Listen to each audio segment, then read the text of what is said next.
Once upon a time, in the heart of the lush green jungle, lived Tango the tiger. Tango was known far and wide for his striking orange and black stripes and his adventurous spirit. One sunny morning, Tango woke up with a rumbling tummy, and his thoughts turned to a delightful feast awaiting him in the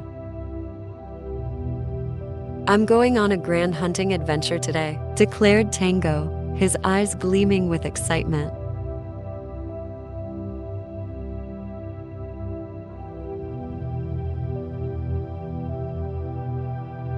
With a confident stride, Tango set off on his journey, his large paws making soft thuds on the jungle floor. As he walked deeper into the forest, he greeted his friends, the playful monkeys swinging from the trees, the chatty parrots perched on the branches, and the wise old elephant who shared store.